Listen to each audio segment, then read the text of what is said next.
the age of hunters and gatherers faded, ancient cities rose like titans, vibrant centers of culture, commerce, and power. From empires that conquered the jungle, or hidden cities carved from stone, to bustling ports and mountaintop wonders. How did these cities rise? How did they function? And why did they fall? What lessons and warnings lie buried in their ruins? Secrets of the Lost Cities.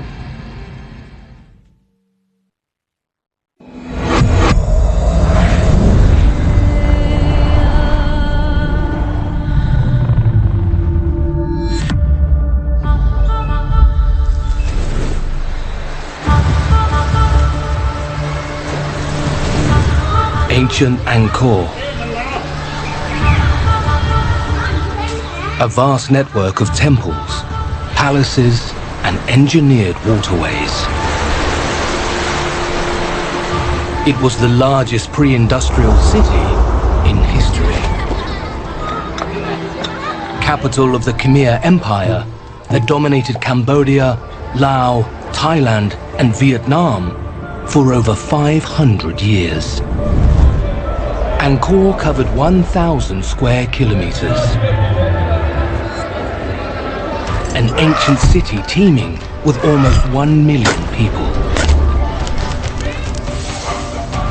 At its heart stood its greatest masterpiece, the temple known as Angkor Wat. Considered the eighth wonder of the world, Angkor Wat is the largest religious monument in history. An ancient icon of culture and spirituality. It's also, of course, vitally important to the Cambodian economy. It's a massive drawcard. It's a World Heritage Listed site. It's spectacular, and it draws millions of visitors every year. So what forces shaped Angkor's rise to glory? Why did it fall? And what secret lessons does the story of ancient Angkor hold for us today?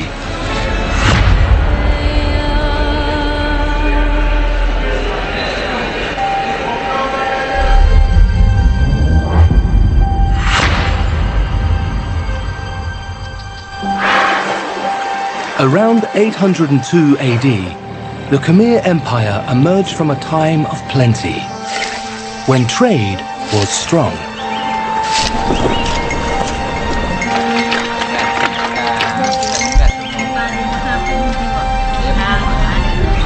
I would say that the reason why the entire lower Mekong Basin developed as a kind of heartland or crucible for civilization was in part because it was a great place to grow rice.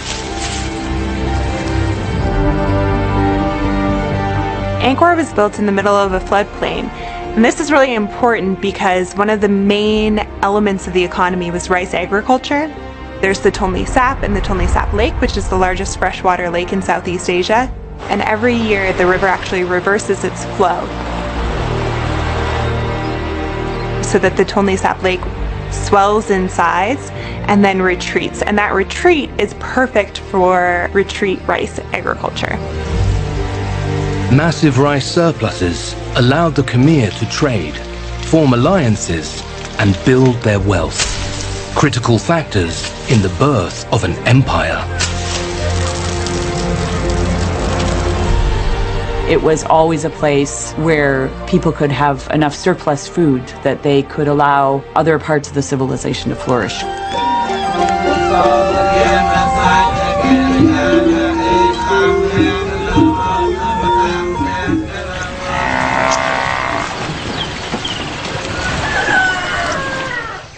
The city starts as some settlements, and those settlements were small hamlets that were anchored by local shrines. So then you have villages with shrines that aggregate into larger communities with temples. You find there's a central core, and then that just spreads out cumulatively over time. But it's not a city like Rome. It's a low-density city like Los Angeles. And then almost everybody is living in these great sprawling suburbs across the landscape. The Mekong River connected burgeoning Angkor to distant trading regions, establishing this empire as one of peace and prosperity. I suppose what sets it apart is that, at some points at least, Angkor was a city that was at the heart of an empire. But it wasn't the kind of militaristic empire. We really need to understand it as part of a much broader network, which linked communities as far north as northeast Thailand and western Thailand and southern Laos, and as far south as the Mekong Delta, even into what we now call Saigon or Ho Chi Minh City. After 600 years of slow growth, Jayavarman II crowned himself the first of the Khmer god kings. With that, Angkor became an empire in the early 9th century. Khmer society was intensely hierarchical. And so sitting at the top, of course, is the king, who has absolute divine power as the Devaraja, the god king. But there is a massive bureaucracy of temple officials, non-rice-producing elites, of priests and monks, all the way down to people working the land, slaves and free Khmer. So it's a very heavily structured, very bureaucratic, intensely hierarchical society. The basis of the ruler's power and legitimacy was also through religion, always. He was responsible for the state. He was responsible for the people. And even today, Khmer kings are responsible for the people. Khmer society was cemented by Hindu beliefs, inspiring a great shared vision and commitment to massive-scale public works. So how did a civilization so immense become hidden by time?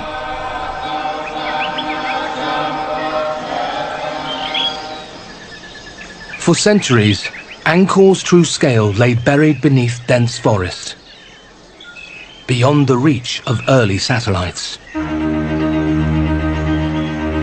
Only scattered ruins and earth mounds hinted at what once was. The early French archaeologists working in this region were able to map a lot of the large features, actually with the military, to use airborne photographs of the landscape to try to map and understand the extents of Angkor. Moving on from that, my colleagues started looking at satellite imagery. The ancient temples in Cambodia all have very distinct forms because they're mounded earth with a moat around them. So even though the temple itself is no longer around, when you're looking in the satellite imagery, you can see what looks like these horseshoe-shaped formations on the landscape. But this was just the tip of the iceberg. New LiDAR scans that can penetrate the forest canopy and measure ground height with incredible accuracy revealed thousands of features invisible to the naked eye. So using the LiDAR data, we were able to identify and map hundreds of reservoirs, occupation mounds, and even some temples that hadn't been identified before. Even with decades of work on the ground, these features had still gone unidentified because the forest here is so dense. The LiDAR identified structures including residential mounds, hidden temples, and smaller shrines around Angkor Wat, and previously undiscovered suburban areas around the neighboring walled city of Angkor Thom. We can also use these maps to better understand the extent of the sites, so how they're connected with other sites in Cambodia. And we can do other types of academic analyses to understand how the water management system worked in the past, and that might actually lend insight into present-day issues of water management. LiDAR uncovered a city home to almost 1 million people that was lost in time. And this has just completely changed our understanding of Angkor in terms of its density, how many people lived here, when they lived there, and what life was like for the people who lived at Angkor.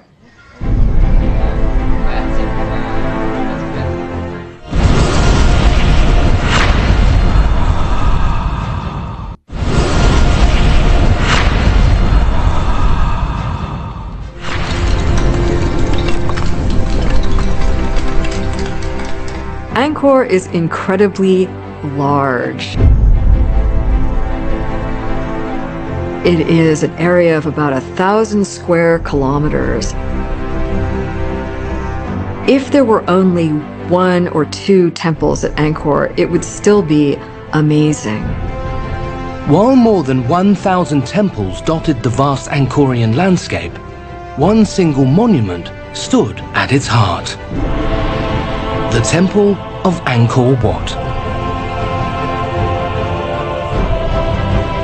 The first time I saw Angkor Wat, wow, there are no words really.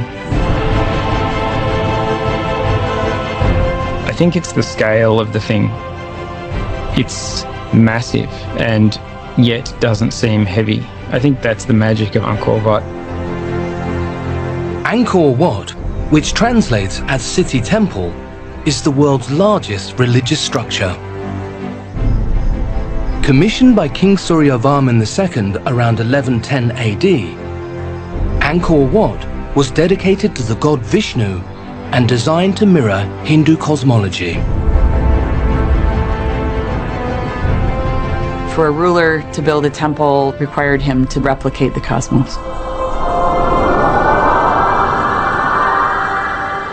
As you approach the building, it seems to gain depth because your perspective changes. It seems to get bigger. Angkor Wat's bridge symbolizes the passage from this mortal world into the divine.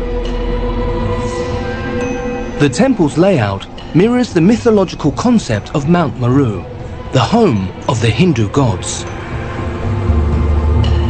The towering central peak rises over 60 meters, uniting earth and heaven.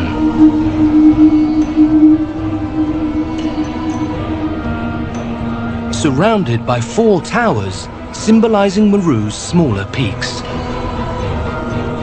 A vast moat represents the cosmic ocean, with outer galleries incarnating mountains encircling the sacred core. And so it's easy to get lost in it because of its scale, but as you're walking through it, every aspect of it is specifically designed for a particular purpose and to symbolize something. Every aspect of it is significant for Hindu cosmology. More than 2,000 intricate carvings line Angkor Wat's galleries, vividly depicting epic Hindu battles between gods and demons. Spanning over 800 meters, these intricate carvings are some of the longest bas-reliefs in the world.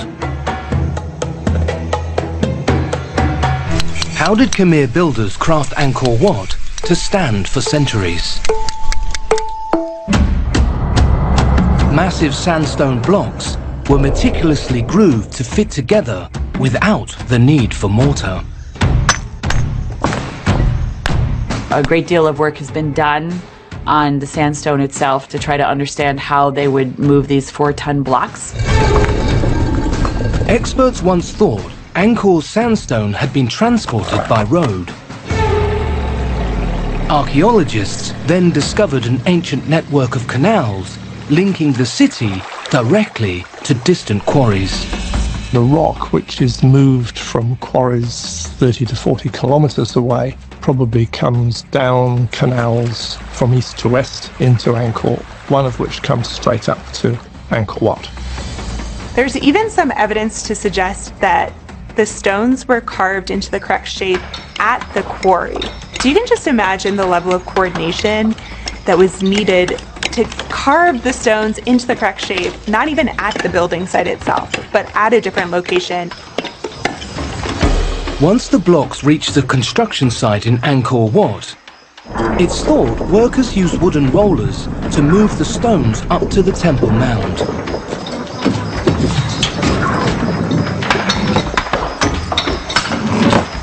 They did have elephants. They could have used them as draft animals. There are a variety of techniques they would have used.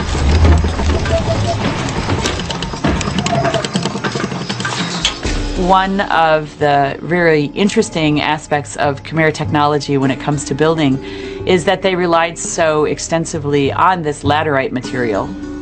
It's actually soil that becomes rock, and people can mine it, they can quarry it, and they can make blocks out of it. Laterite was used for foundations, it was used for the cores of walls, and as we move away from sandstone-rich areas, it was also used for entire structures. They were able to build these vast monumental temples, and they only ever used the corbelled arch. They never used the Roman arch. Corbel arches are created by layering stones inward until they meet at the top. An ingenious way to ensure stability with limited materials. Angkor Wat we know is built in one construction phase, and we know that all of the earth that Angkor Wat was built upon is kind of manipulated. So it's not virgin natural soil. A platform was built, and then the temple and these occupation areas were built around it. And that was all done in one phase. And they would have had a pretty good idea of what they wanted it to look like and how they wanted it to function before they began building it. The Temple of Angkor Wat took 40 years to complete.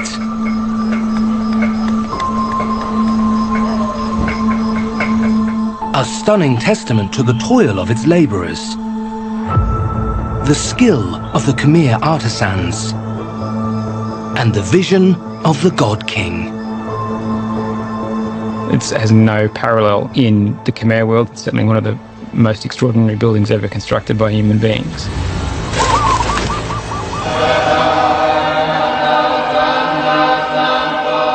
One aspect of ancient cities that I think we usually neglect and that we should really heed is that humans, even in the ancient world, had a relationship with the non-human world. Everywhere on the ancient Khmer landscape, there were spirits. There were tutelary spirits, there were ancestral spirits. The Khmer believed temples housed the spirits of gods, embodied in the sacred statues or polished stone lingers. But the most important spirit, the most important nekta in the entire country today is what we would consider a statue in Angkor Wat. And it's considered to be the spirit of the Cambodian world. That's what cities held. Cities held the spirit and the soul of the nation.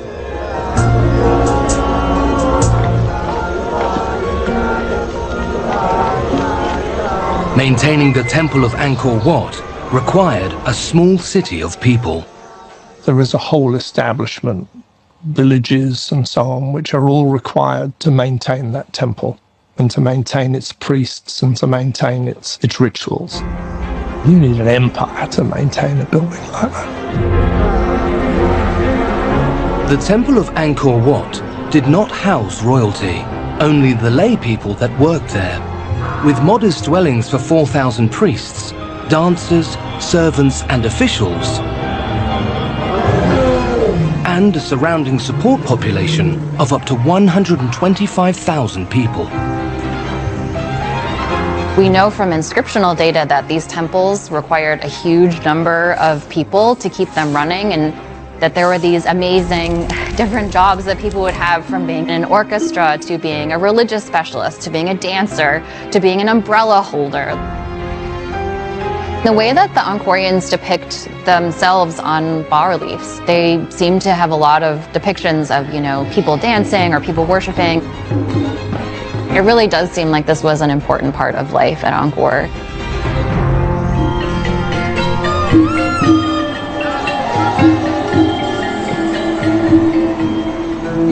Evidence of Angkor Wat's true scale was discovered when laser imaging revealed a huge residential grid east of the temple.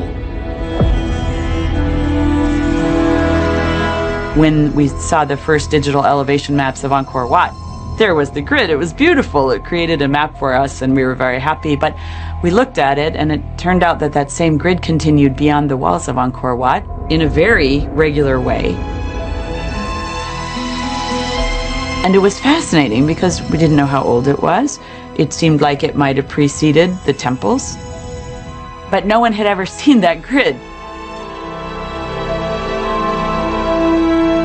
So there's this huge area where several thousand people are living in a highly organized grid of streets. And then in the middle is the temple.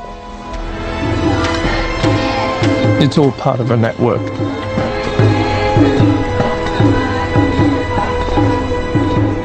The discovery revealed a vast, highly organized and interconnected city.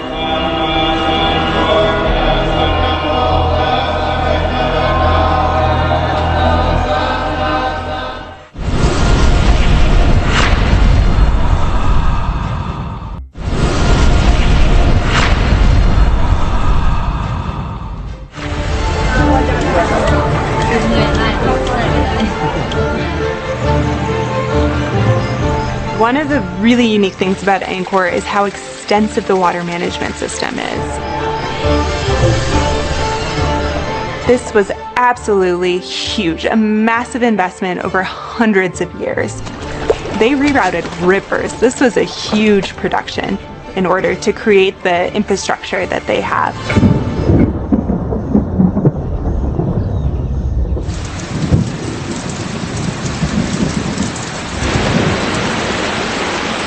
Monsoons. Nature's raw, untamed force.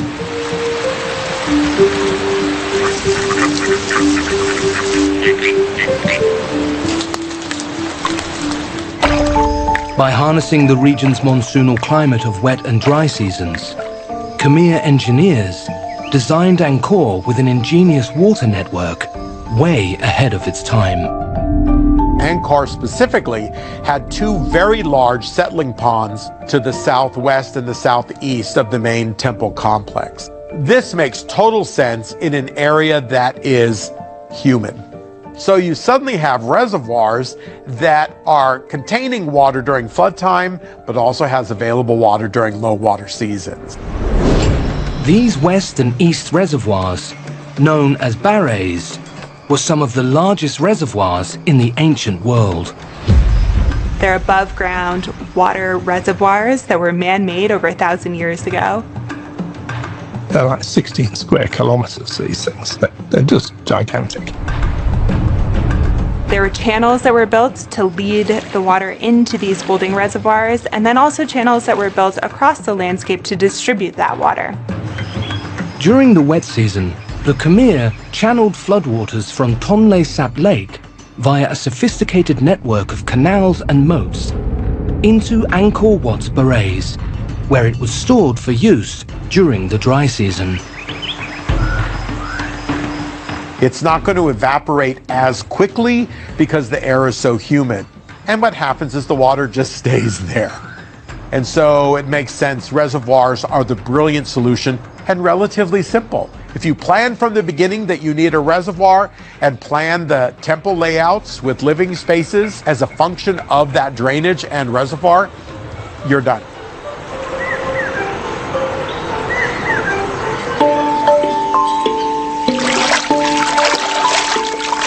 Angkor's irrigation network enabled intensive rice farming to sustain its booming population. Khmers understand microtopography and they engaged in flood recession agriculture, rain-fed agriculture, dry land agriculture, and floating rice agriculture. They had lots of ways to grow lots of rice and become a kind of rice granary for different parts of Southeast Asia. Khmer farmers harvested rice up to 4 times a year.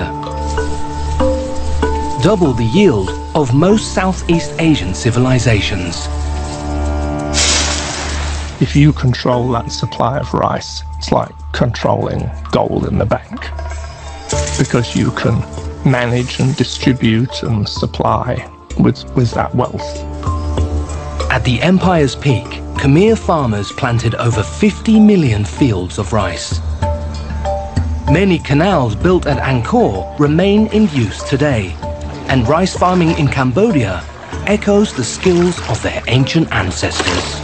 A typical Khmer farmer could have 30 different varieties of rice that he would use, all on his fields based on the number of days that the rice was inundated and how long it took every little variety to mature.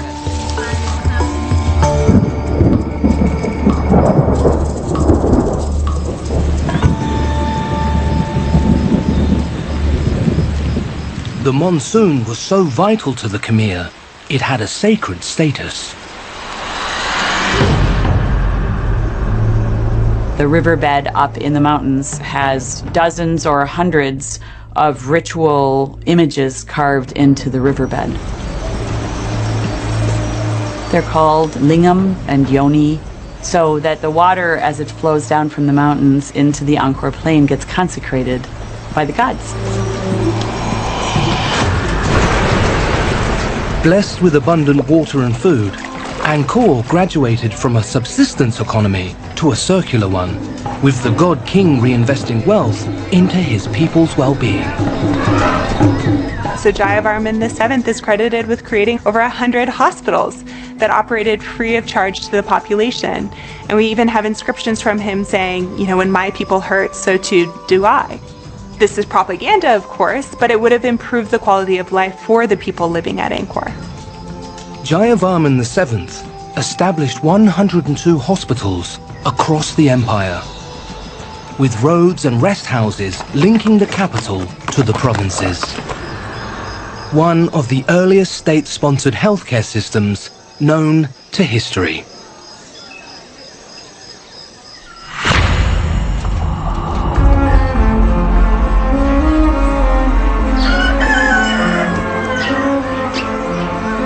No Khmer writings about daily life at Angkor have survived the ravages of time.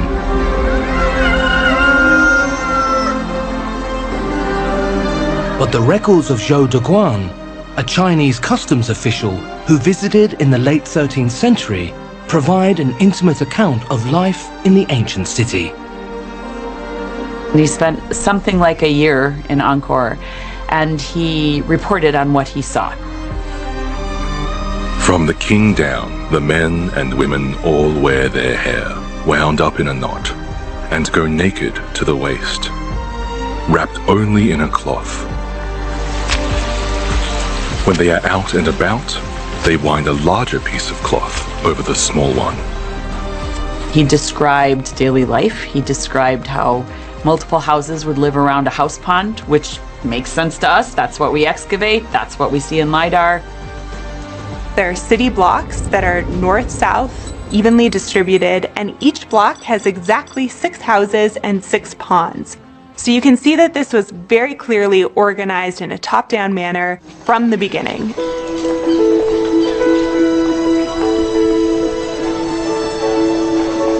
Communal ponds were shared by multiple families and used for agriculture, drinking, and bathing. The Angkorian Khmers would bathe several times a day. I should also point out that some Buddhist rituals also involve water. So cleansing and being spiritually pure and being physically clean is very important, always.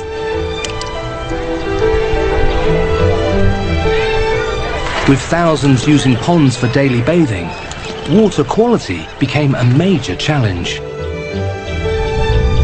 The ancient Khmer ingeniously purified their water with lotus lilies, their roots trapping particulate matter, absorbing excess nutrients, and reducing algae growth.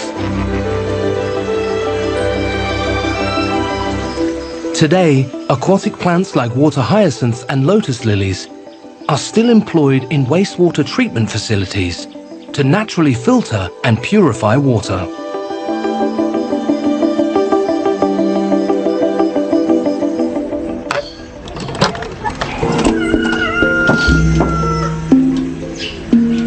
Daily life at Angkor would have depended on who you were and what class you were in. So it would have been probably pretty hot and brutal if you're of a lower class and working in the rice fields all day, every day, or laboring in the construction of the temples. If you were an artisan, life probably would have been a little bit better. You would have spent your days carving into the walls of these beautiful, gorgeous temples. If you were at the top end of this hierarchy, if you were a top nobility or kingship, it would have been a very luxurious existence.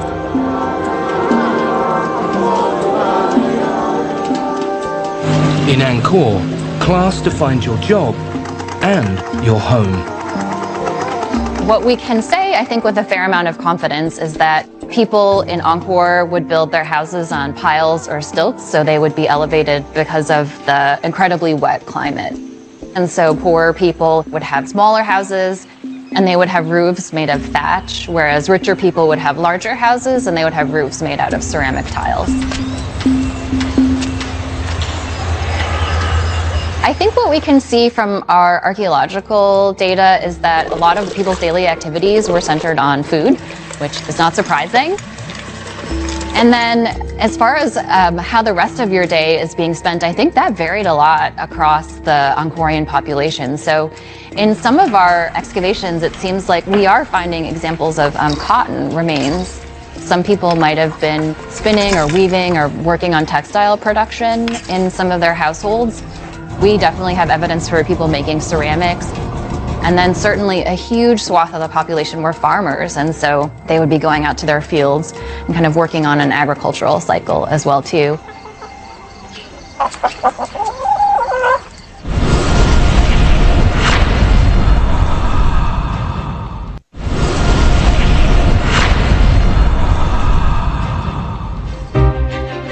The city of Angkor thrived at the crossroads of two ancient trade routes, stretching to China and India and across Southeast Asia.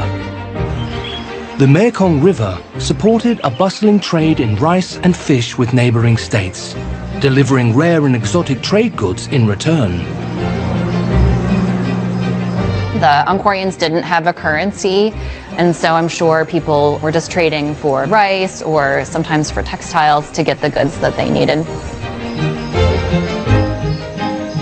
So when we were doing our excavations at Angkor Wat, in one of the house mounds, we also found this Chinese tradeware that was in the shape of a chicken.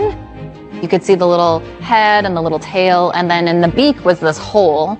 And what I think it is a water dropper. And what we learned is that in a Chinese writer's kit, a water dropper would be used. So you would grind your ink on a grinding stone, and then you might use a water dropper to drop a few drops of water, and then you would use your brush for writing.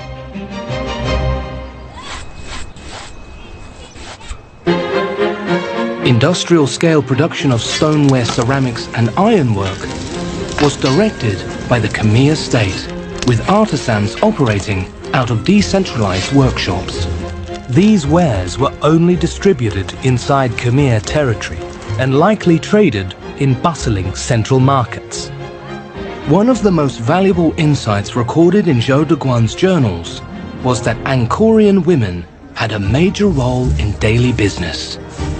The women ran the markets, and that is still the case in Cambodia. He said Chinese men liked to come live in Cambodia. The living was easy. You could find a woman to be your wife, and she'd run your business for you. So we think that women had some economic control at that level. He also writes a lot about women and their sexual desires, which is kind of interesting to see. So he has some quotes saying, if the husband leaves for more than 10 days, the wife says, "What am I, a ghost? Shall I sleep alone?" So that kind of implies that women of Angkor had a lot of autonomy and freedom to participate in society. We think that probably class was always more important than genders. Royal women would have had access to a variety of privileges that royal men had.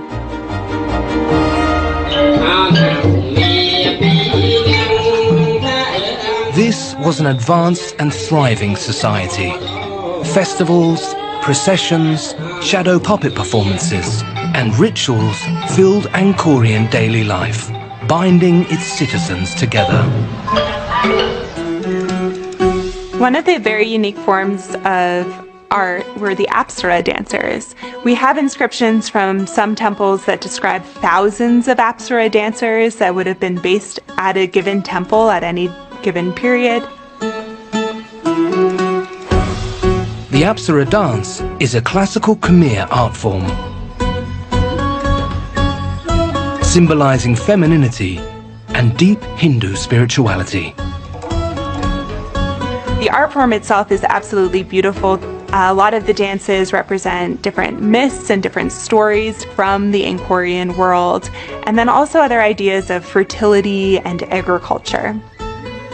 So you can see the different dances that are being depicted in the bas-reliefs. During the period of the Khmer Rouge, a lot of this art form was lost.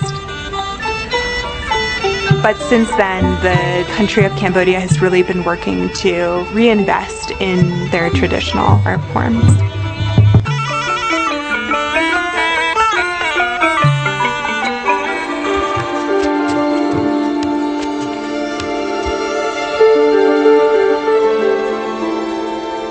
Along with rice, the Khmer used their arts to export their spiritual worldview to nearby cultures.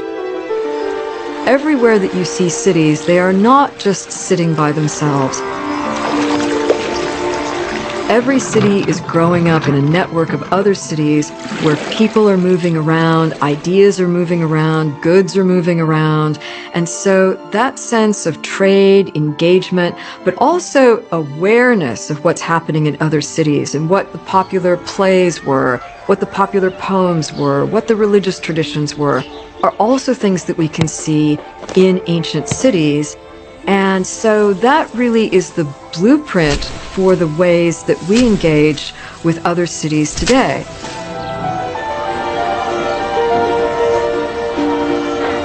Unlike many ancient empires, the Khmer didn't conquer through war. Their diplomatic power was rooted in engineering brilliance, spiritual unity, and a tightly woven social fabric. But even this brilliance couldn't protect Angkor from the pressures of a changing climate, shifting trade routes, and rising conflicts.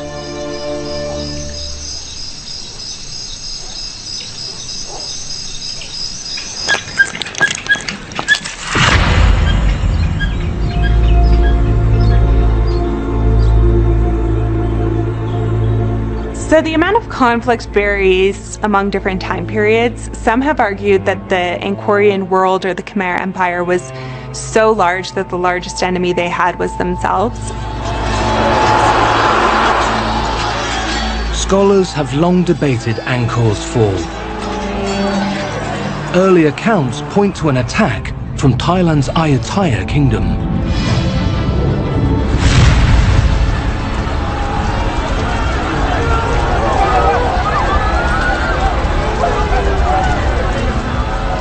Classical conventional wisdom held that in 1431 or maybe 1432, the Thais came in and sacked Angkor. And that was it. And Angkor was done.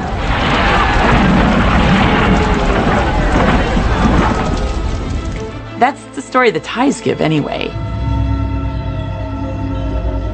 But when you look at different lines of archaeological evidence, we have very different stories coming out. This isn't a Thai invasion of Angkor. It's more like a second cousin occupying a house you've abandoned. Angkor was probably no longer the seat of government or the seat of power at the time the Ayutthians took control. New carbon dating and material analysis at Angkor Thom and the Bayon Temple suggest that Angkor was already in decline. When we think of that historical event, 1431, we often associate that with the end, the collapse, the demise of Angkor. That is simply not the case. It is really the occupation of Angkor by another Khmer group influenced by Thai cultural forces from Sukhothai, but still primarily Khmer, and it doesn't seem to have been associated with any kind of violence at all. Instead, a slow decline driven by instability, environmental stress, and resource scarcity drove the collapse.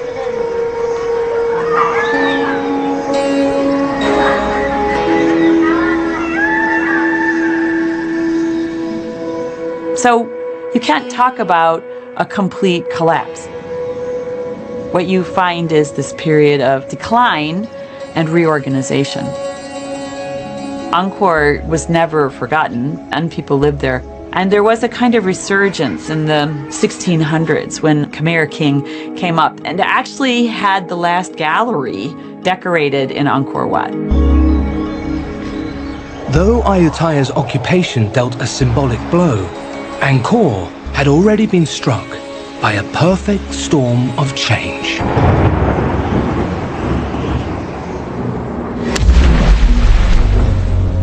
Angkor itself had been broken by climate variability. So it's likely that the Ayutthians occupied a city that was really no longer of critical importance to the Khmer state.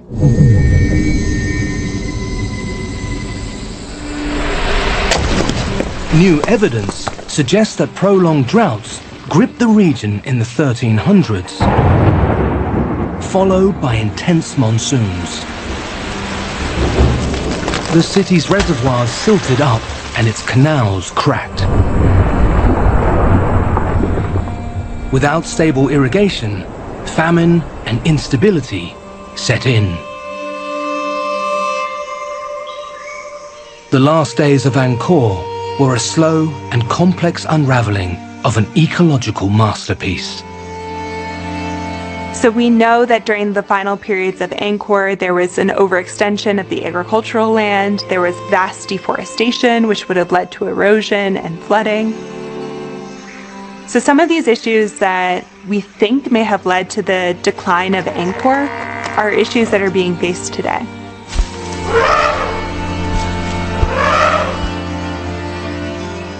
Simultaneously, new generations of Khmer looked to Buddhism. Hindu temple building slowed and upkeep declined. Angkor's monumental legacy was overtaken by the jungle. But its spiritual pull never diminished. The city of Angkor itself was never completely lost. The Khmer had always known it was there. And the temple of Angkor Wat remained active as a Buddhist pilgrimage site for centuries. Angkor Wat was a religious site, it was a monastery and has always been so. And certainly the Khmer had indeed come across the ruins, reoccupied them at various times. It was never abandoned in the way that we in the West would like to imagine.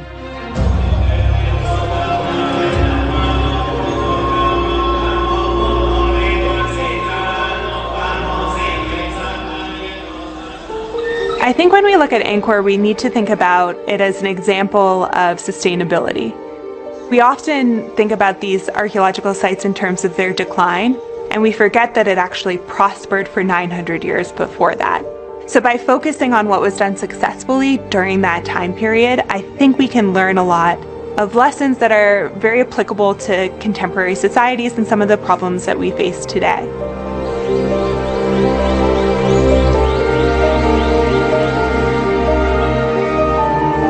If you take the argument that Angkor's demise was in part driven by the failure of critical infrastructure, specifically its water management infrastructure, and that failure was related to climate stress, then the lesson that Angkor teaches us is very strong in the sense that it should resonate with us in our modern cities, which are highly dependent on complex networked infrastructures during a period where we're suffering from climate stress.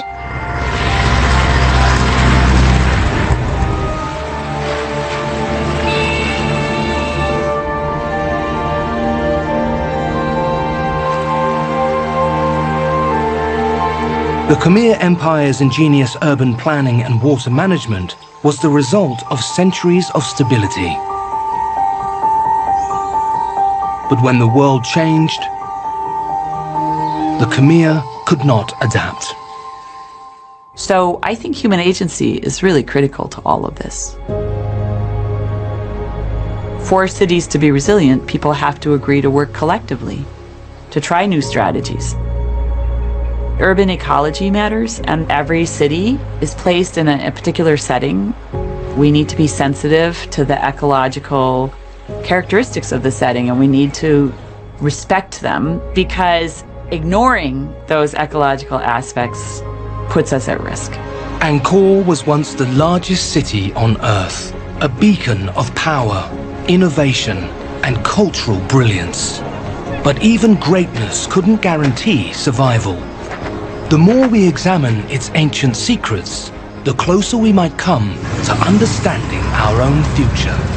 We are only doomed to repeat history if we fail to learn from it.